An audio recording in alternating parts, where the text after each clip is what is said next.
अस्सलाम वालेकुम। उम्मीद है आप सब खैरियत से होंगे।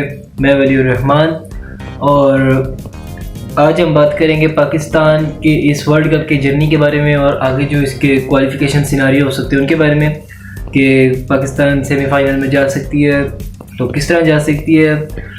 तो शुरू करते हैं। तो सबसे पहले बात करूँगा मैं पॉइंट्स टेबल की। पॉइंट्स टेबल के मुताबिक इस वक्त जो है ना 3 टीमें जिसके अंदर इंडिया, साउथ अफ्रीका और ऑस्ट्रेलिया, ये 3 क्वालिफाई कर चुकी हैं वर्ल्ड कप 2023 के सेमीफाइनल्स के अंदर। ये टीम्स क्वालिफाई कर चुकी हैं। उसके बाद जब मुकाबला चल रहा है वो इस वक्त 3 टीम्स के अंदर मुकाबला चल रहा है जिसके अंदर न्यूजीलैंड, पाकिस्तान और अफगानिस्तान है, क्योंकि इन 3 टीम्स के पॉइंट्स जो है बिल्कुल सेम है। डिफरेंस इनमें आ रहा है रन रेट का। अब जिसका रन रेट ज़्यादा स्ट्रॉन्ग होगा वही टीम क्वालिफाई करेगी। अब देखें तो न्यूजीलैंड के इस वक्त जो है उसने अपना लास्ट मैच खेल लिया है, उसके यानी कि 9 मैच पूरे हो गए हैं। इसीलिए उसके अब 10 पॉइंट है, वो अपना एक लास्ट मैच जीत गई है और उसका रन रेट जो है ना वो है इस वक्त पॉजिटिव 0.743। 743 उसका रन रेट है पॉजिटिव के अंदर और 10 पॉइंट है उसके और अप्रोक्सीमेटली वो क्वालिफाई कर चुकी है। दूसरे नंबर पर जो पाकिस्तान है, 5वें नंबर पर इस वक्त 5वें नंबर पर पाकिस्तान है, उसने अपने 8 मैच खेल लिया और उसने 4 हारे 4 जीते, यानी कि उसके 8 ही पॉइंट है और उसका जो रन रेट है ना वो है पॉजिटिव 0.036, यानी कि 0.036। 100 की लाइन में भी नहीं है, 36 में अभी है। और अफगानिस्तान का जो है वो बहुत ही यानी कि बहुत ही कम नेगेटिव के अंदर है, 0.338, यानी कि -0.338। उसका रन रेट बहुत कम है और उसके भी अभी लास्ट मैच जो है उसका टफ मैच है साउथ अफ्रीका के साथ। उसकी परफॉर्मेंस इस वर्ल्ड कप में बहुत अच्छी रही है साउथ अफ्रीका की, इसीलिए अफगानिस्तान का जो है वो क्वालिफिकेशन थोड़ा टफ लग रही है। तकरीबन उसको इम्पॉसिबल ही समझने के बहुत मुश्किल है, यानी कि अफगानिस्तान का वैसे भी इस वक्त उसका मैच चल रहा है और वो काफ़ी यानी कि अराउंड 250 का टारगेट है और वो लगता है कि साउथ अफ्रीका इजीली चेस कर लेगी। तो उसके बाद जो बात आ गई पाकिस्तान की, जो इस वीडियो का मकसद है कि पाकिस्तान किस तरह आगे जा सकते हैं। तो पाकिस्तान का जो क्वालिफिकेशन सिनारियो है वो मैं आपको अगर दिखा दूँ तो तकरीबन मेरे ख्याल से अगर हम पहले बैटिंग करते हैं तो हमें पहले कोई ज़्यादा सारे रन्स करने होंगे और उसके बाद हमें ना 287 या फिर इससे ज़्यादा के ना हमें टारगेट से जीतना होगा। पाकिस्तान का जो रन रेट वो समझिए कि इस वक्त 0 ही है और जो न्यूजीलैंड का वो +7 है, 0.7 है। तो हमें तकरीबन 280 के अबव टारगेट के साथ हमें जीतना होगा स्कोर। अगर तो हम ये स्कोर बचा लेते हैं तो फिर तो हम ठीक है जी, हम तो क्वालिफाई कर जाते हैं। अगर हम नहीं तो फिर तो अल्लाह हाफिज़। और अगर हम पहले बॉलिंग करते हैं तो फिर इंग्लैंड हमें जितना भी टारगेट दे, अगर 100 से ऊपर तो यानी कि 50 से ऊपर तो बात निकल जाती है कि हमें तकरीबन उसे इंग्लैंड की टीम को 50 तक रोकना होगा और 2 ओवरों के अंदर हमें वो टारगेट चेस करना होगा, जो कि इम्पॉसिबल, यानी कि इंटरनेशनल क्रिकेट के मुताबिक तो इम्पॉसिबल सी बात ही है। तो अगर बात की जाए कि पाकिस्तान का किस तरह क्वालिफाई कर सकते हैं तो बस मेरे ख्याल से तो इधर ही दिमाग में बात आती है कि तकरीबन अगर पाकिस्तान कोई टारगेट दे देता है, आगे अल्लाह ही बेहतर जानते हैं, पाकिस्तान का भी बहुत ही मुश्किल है।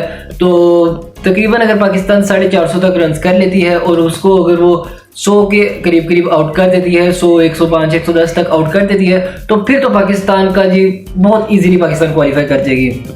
नहीं तो फिर न्यूजीलैंड तो आगे जाएगी, फिर न्यूजीलैंड का मुकाबला होगा इंडिया के साथ और फिर इंडिया का जी मुकाबला होगा न्यूजीलैंड के साथ सेमीफाइनल में और फिर ऑस्ट्रेलिया वर्सेस साउथ अफ्रीका होगी जी उसके अंदर दूसरे सेमीफाइनल में और फिर जीतने वाली फाइनल्स खेलेंगे और फाइनल्स का फतेह निकलेगा। अब क्योंकि टीम बात आ रही है पाकिस्तानी टीम की, तो फिर मैं आपको बताता चलूँ कि पाकिस्तानी टीम ने जी गलती कहाँ से की। अब ये जो बात है ना कि पाकिस्तान के अंदर जिस स्क्वाड के मुताबिक बात हो रही थी कि इमाद वसीम को नहीं डाला, उसके बाद आमिर को नहीं डाला, ये 2 बंदे, सरफराज की बात मैं भी करता हूँ, आमिर और इमाद, इन 2 लोगों ने, यानी कि क्रिकेटर बहुत अच्छी है, मैं इनको रिस्पेक्ट करता हूँ, मैं इनको मानता हूँ, लेकिन इन दोनों ने डोमेस्टिक खेलना छोड़ दिया। अब पाकिस्तान की टीम में आने का तरीका ये है कि डोमेस्टिक में आए, उसके बाद आमिर ने तो बाकायदा एक रिटायरमेंट भी ले ली हुई है, वो डोमेस्टिक खेलें, डोमेस्टिक के बाद अपने आप की इंप्रूवमेंट जो है वो साबित करें, उसके बाद वो टीम में आते हैं। इमाद खान मैं कहूँगा कि जब पाकिस्तान का स्क्वाड बना था, यानी कि एशिया कप से पहले के भी जो ओडीआईस थे उसका जो स्क्वाड बना था उसके अंदर इमाद को ऐड करना चाहिए था, उधर से इमाद को ऐड नहीं किया और उसने भी अग्री किया था, वैसे करना भी अग्री ही था क्योंकि टीम का मामला है, तो उसने अग्री किया था और पाकिस्तान की टीम जो है ना वो नवाज को उन्होंने रख लिया था अंदर एज ए इमाद की जगह। तो अब जो है ना इमाद की जगह बनती थी टीम के अंदर, हर पाकिस्तानी यही कह रहा था कि जी इमाद को लाओ, इमाद को लाओ। नवाज क्योंकि परफॉर्मेंस नहीं दे पा रहा था, वो लास्ट ईयर वर्ल्ड कप के अंदर भी उसकी इतनी खास परफॉर्मेंस नहीं थी, उससे बॉल भी सही नहीं हो रही थी, उसका बैट भी नहीं सही था, एज ऑलराउंडर है ना वो। तो उसके बाद इमाद की बात जो है ना वो हमेशा से ही परफॉर्म करता है, यानी कि वो आउट ऑफ फॉर्म को भी गए नहीं थे, उनके अपने मुताबिक वो अब आउट ऑफ फॉर्म को भी गए नहीं थे। तो इसके बाद जो बात आती है ना वो ये थी कि पाकिस्तान का स्क्वाड के अंदर तब्दीली थी, और तब्दीली इन दो बंदों की नहीं थी। पाकिस्तान को ना जो उन्होंने रखे थे मोहम्मद हारिस की जगह ना लाजमन सरफराज अहमद को आना चाहिए था, क्योंकि वो भी एज अ विकेट कीपर और बैट्समैन गए। उन्होंने जो जूनियर यानी कि जो पीछे एशिया कप हुआ था बच्चों वाला, उसके अंदर तो उन्होंने जीत ली थी, लेकिन उसके अंदर भी मोहम्मद हारिस की परफॉर्मेंस जीरो रही थी। वो फाइनल मैच के अंदर भी गोल्डन डक पर आउट हो गए थे, और उसके बाद भी उनका यानी कि कोई इतना खास उनका वो नहीं रहा था, तो फिर भी उनको टीम के अंदर रखा गया। उसके बाद मोहम्मद सरफराज को इग्नोर कर दिया गया। उन्होंने पीछे टेस्ट में भी अपनी इतनी अच्छी परफॉर्मेंस दी है, डोमेस्टिक भी वो खेल रहे थे, और अभी पीछे ही उनकी टीम जो है वो कराची वाइट्स वो फाइनल जीत चुकी है, और वो प्लेयर ऑफ द टूर्नामेंट के तौर पर बाहर आए मोहम्मद सरफराज। तो उनकी सिलेक्शन जो थी वो होनी चाहिए थी। उसके बाद बात आ जाती है नवाज की, तो नवाज की जगह इमाद को आना चाहिए था, लेकिन फिर भी इमाद ने डोमेस्टिक क्रिकेट को छोड़ दिया हुआ था, तो फिर इसलिए हम कह सकते हैं कि जी उसने अप्लाई नहीं किया। लेकिन जो पाकिस्तानी टीम है ना, अब उसको गई थी, उसने ना पाकिस्तानी टीम को चाहिए था कि वो ना थोड़ा सा रिस्क की तरफ आ जाती। रिस्क ये था कि अगर आपने एक ऐसे बंदे को खिलाना है ना जो कि परफॉर्मेंस नहीं दे पा रहा, तो उसकी जगह आप ऐसे बंदे को खिला ले जिसने परफॉर्मेंस दी है, लेकिन वो नया बंदा है जो कि आपके बिल्कुल सामने है, मोहम्मद अबरार। उन्होंने एक बहुत ही अच्छी परफॉर्मेंस दी थी इंग्लैंड के खिलाफ, और जमान खान ओडीआई में भी, यानी कि आपने भी देखा ही होगा उनके लास्ट एशिया कप जो गुजरा उसके अंदर भी श्रीलंका के खिलाफ उन्होंने अच्छी फाइट कर रहे थे, अच्छी उन्होंने बॉलिंग की थी, नसीम शाह की जगह हुए थे जब। तो इन दो को ना नवाज की जगह अबरार को रख लेना चाहिए था, क्योंकि वो बॉलिंग उसके पास काफ़ी डिलीवरीज हैं, और इंग्लैंड के खिलाफ जो कि लास्ट मैच है इसमें तो मेरे ख्याल से अगर कोई चांस वगैरह है आपकी जीतने का, आप जीतना चाहते हैं, तो फिर तो उसे रख लेना चाहिए, क्योंकि उसका रिकॉर्ड भी इंग्लैंड के खिलाफ अच्छा रहा है। उसने 5 बंदों को आउट किया था इंग्लैंड के टेस्ट मैच में। तो मेरे ख्याल से तो अबरार को अब आ जाना चाहिए। अब आगे तो काफ़ी बहुत ही इम्पॉसिबल सा सिनेरियो है, लेकिन फिर भी अगर आप पहले अबरार को रख लेते तो हमारे पास एक स्पिनर आ जाना था, हमें इफ्तिखार से अटैक ना करवाने पड़ते।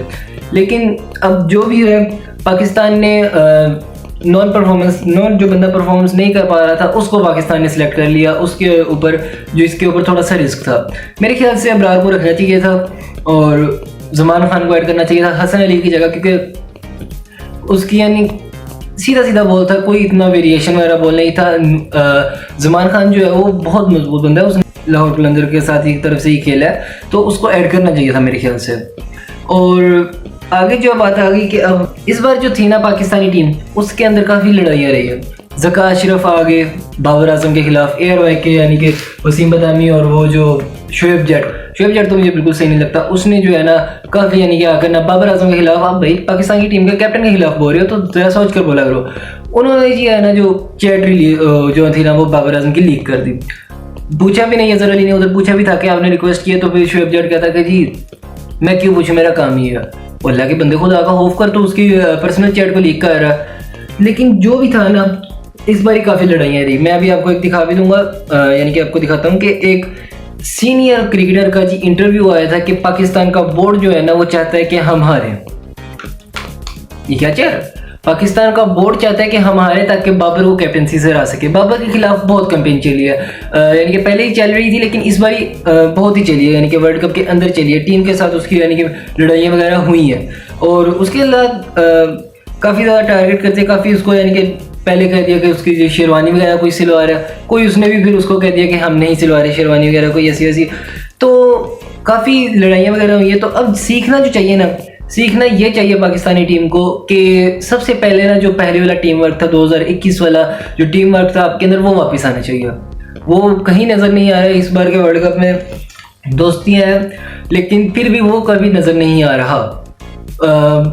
जो बाबर हैं वो भी अपनी कंसिस्टेंट परफॉर्मेंस नहीं दे पा रहे, वो भी ओडीआई की रैंकिंग से भी हट गए हैं। तो बस अब पाकिस्तान को चाहिए कि वो इम्प्रूव करे इतना कि अगले साल जो आ रहा है ना चैंपियन ट्रॉफी और T20 वर्ल्ड कप, उसके ऊपर अपना फोकस रखे। अपनी तकरीबन 20-25 बंदों की टीम एक यानी कि सिलेक्ट कर ले और उसके मुताबिक लेकर उनको चले कि वो इस तरह चलेंगे जी वो यानी कि काफ़ी ज़्यादा ना यानी कि उनको इम्प्रूव करे, या जैसे जो भी स्क्वाड चेयर है इसके अंदर थोड़ी सी तब्दीलियाँ करके वो जो इमर्जिंग अबरार वगैरह उसको अंदर लाओ और उनको इम्प्रूव करो, इंटरनेशनल मैचेस खिलाओ उन्हें कि वो आगे इम्प्रूव कर सकें, परफॉर्म कर सके आगे, और पाकिस्तान को आगे फिर जो कि पाकिस्तान के अंदर ही होनी है चैंपियंस ट्रॉफी वो जीत सके पाकिस्तान।